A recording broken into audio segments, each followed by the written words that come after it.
Hello everyone, I am Jari.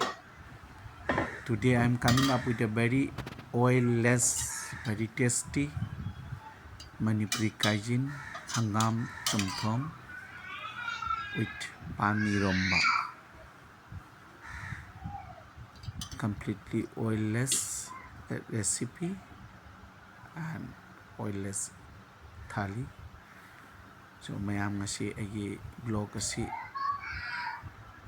thao yaudaba ꯑꯩꯈꯣꯏꯒꯤ ꯍꯪꯒꯥꯝ ꯆꯨꯝꯊꯣꯡ ꯏꯔꯣꯝꯕ ꯑꯗꯨꯒꯤ ꯃꯊꯛꯇ ꯕꯦꯁ ꯇꯧꯕ ꯑꯩꯒꯤ ꯕ꯭ꯂꯣꯛꯅꯤ ꯑꯩꯅ ꯍꯪꯒꯥꯝ ꯑꯁꯤ ꯑꯩꯈꯣꯏꯁꯤ ꯑꯩꯒꯤ ꯕꯖꯥꯔꯗꯒꯤ ꯐꯪꯕ ꯍꯪꯒꯥꯝ ꯃꯦꯘꯥꯂꯌꯗꯒꯤ ꯁꯤꯂꯣꯡꯗꯒꯤ ꯂꯥꯛꯄ ꯍꯪꯒꯥꯝꯅꯤ ꯑꯗꯣ ꯍꯪꯒꯥꯝ ꯃꯄꯨꯟ ꯑꯅꯤꯈꯛ ꯑꯩꯅ ꯁꯨꯃꯥꯏꯅ ꯇꯧꯅ ꯁꯦꯝꯖꯔꯦ ꯍꯪꯒꯥꯝ ꯆꯨꯝꯊꯣꯡ ꯑꯁꯤꯗ ꯑꯩꯅ ꯍꯥꯞꯆꯔꯤꯕꯁꯦ ꯑꯩꯒꯤ ꯐꯗꯤꯒꯣꯝꯁꯦ ꯌꯥꯗ꯭ꯔꯦ ꯑꯗꯨꯅ ꯐꯗꯤꯒꯣꯝꯁꯦ ꯂꯧꯊꯣꯛꯆꯒꯅꯤ ꯈꯔ ꯑꯐꯕ ꯁꯔꯨꯛ ꯍꯥꯞꯆꯒꯅꯤ ꯑꯁꯤꯗ ꯑꯩꯅ ꯑꯩꯒꯤ ꯏꯪꯈꯣꯜꯒꯤ ꯃꯔꯣꯏ ꯅꯥꯀꯨꯞꯄꯤ ꯐꯛꯄꯥꯏ ꯇꯣꯅꯤꯡꯈꯣꯛ ꯁꯤꯡ ꯑꯩꯅ ꯁꯣꯝꯗ ꯄꯥꯇ꯭ꯔ ꯑꯃꯗ ꯏꯁꯤꯡ ꯁꯥꯍꯟꯖꯔꯦ ꯏꯁꯤꯡꯁꯦ ꯐꯖꯅ ꯐꯨꯠꯇꯣꯛꯆꯔꯤ ꯑꯁꯤꯒꯤ ꯃꯇꯝꯁꯤꯗ ꯑꯩꯅ ꯉꯥꯔꯤ ꯑꯁꯤꯁꯨ ꯑꯩꯒꯤ ꯇꯩ ꯑꯁꯤꯗ ꯁꯨꯝꯅ ꯂꯧꯖꯔꯦ ꯑꯁꯣꯝꯗꯅ ꯑꯩꯒꯤ ꯒ꯭ꯂꯦꯟ ꯏꯌꯔ ꯐ꯭ꯔꯥꯏꯌꯔ ꯑꯁꯤꯗ ꯑꯩꯅ ꯉꯥ ꯑꯁꯤ ꯌꯥꯏꯗꯅ ꯁꯣꯝꯗ ꯌꯥꯔꯦ ꯑꯩꯒꯤ ꯆꯝꯊꯣꯡꯁꯤꯒ ꯍꯥꯞꯆꯒꯗꯕ ꯏꯁꯤꯡꯁꯨ ꯐꯖꯅ ꯁꯧꯔꯦ Now first of all I am adding this fermented fish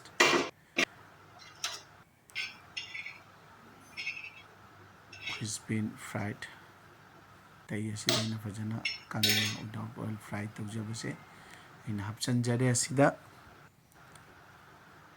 ꯑꯁꯤꯒꯤ ꯃꯇꯨꯡꯗ ꯑꯩꯅ I am adding garlic ꯆꯅꯝ add ꯇꯧꯔꯦ then sing ginger add ꯇꯧꯖꯔꯤ ꯑꯗꯒꯤꯗꯤ ꯃꯣꯔꯣꯛ ꯑꯇꯦꯛꯄ ꯍꯥꯞꯆꯔꯦ ꯑꯩꯅ ꯃꯣꯔꯣꯛꯁꯦ ꯃꯄꯨꯝ ꯑꯣꯏꯅ ꯍꯥꯞꯆꯩ ꯀꯩꯒꯤꯅꯣ ꯍꯥꯏꯗ ꯌꯥꯝꯅ ꯆꯝꯕ ꯔꯦꯁꯤꯄꯤꯅꯤ ꯑꯗꯨ ꯃꯣꯔꯣꯛ ꯆꯥꯅꯤꯡꯕ ꯁꯥꯅ ꯆꯥꯅꯤꯡꯕꯅꯤꯅ ꯑꯩ ꯉꯁꯥꯏꯒꯤ ꯃꯣꯔꯣꯛ ꯃꯄꯨꯝꯁꯦ ꯑꯁꯤ ꯁꯨꯝ ꯆꯥꯕ ꯑꯗꯒꯤꯗꯤ ꯑꯩ ꯇꯤꯜꯍꯧ ꯃꯄꯨꯝ ꯑꯃ I have added 1 onion ꯃꯔꯣꯏ ꯅꯥꯀꯨꯞꯄꯤ ꯑꯗꯨꯒꯤ ꯃꯃꯥꯡꯗ ꯑꯁꯤꯅ ꯐꯛꯄꯥꯏ ꯇꯣꯅꯤꯡꯈꯣꯛ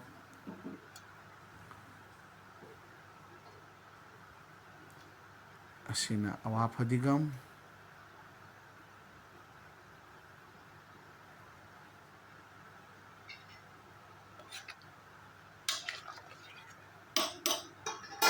ꯑꯩ add ꯇꯧꯖꯔꯦ ꯑꯗꯨꯒ ꯊꯨꯝ ꯃꯊꯧ ꯇꯥꯕꯒꯤ requirement ꯒꯤ ꯃꯊꯛꯇ base ꯇꯧꯔꯒ I have added the salt as per the requirement as per the taste now I am adding hangam sing se lai sak se hangam se add taujare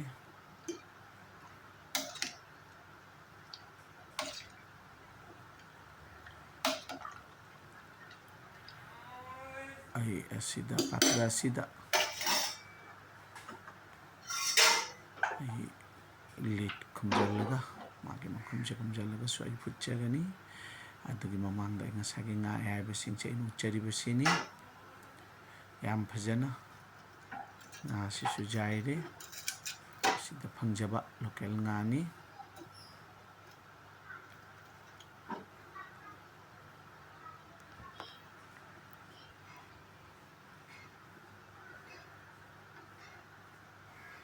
nga ayaba se mayai maki maru macha macha mayai da leiribado lokthokchagani makok lokthokchagani aduga lokthokcharaga asumda lokhoga maki aina hapoidabado side tawre so ayaba se sumai tawraga hapchanjare aduga khajing khara su hapchanjare manamsu yamna nungsire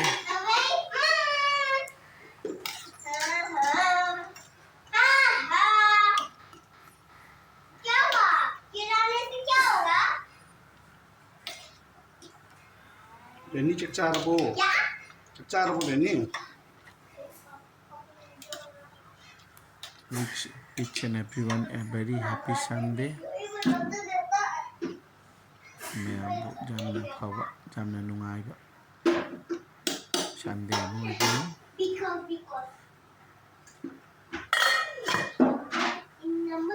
Ai sumai tawdana letse makhum khumaga puchari asomda aina ngasai aina pan khara ironjaga haina tawjabani. So pan se ai tiffin siga ai ngari hapcharaga morok ani khakse hapaga aina manjakibani. Ado tiffin siga ising khara changhare changnabasu aina ngari singto adi mahi singse langthokchadre khajitang mahi langtak anegi ironba oiragani.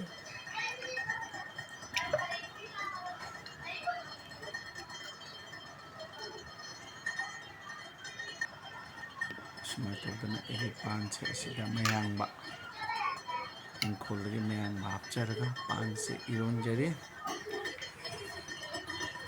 Thank you everyone for your very valuable views, your valuable times towards my channel. Mayamna aigi channel bu upgrade tawibagi aigi channel bu yengbibagi chawraga lamana matun chinjare. Masum mayamgi support tawbiyu aisu ano blog pujarake ninjaba.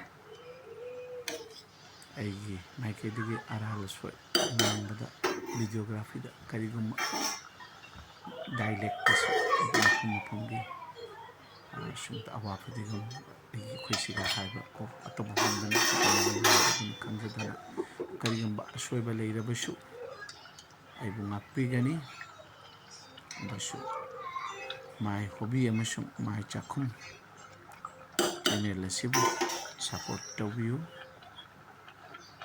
Yamna nungsiba manam thuklakle aigi recipe asi hangam chumthong gi recipe asi loisinjare asida ai hojik mase serve tawjaraga utchage.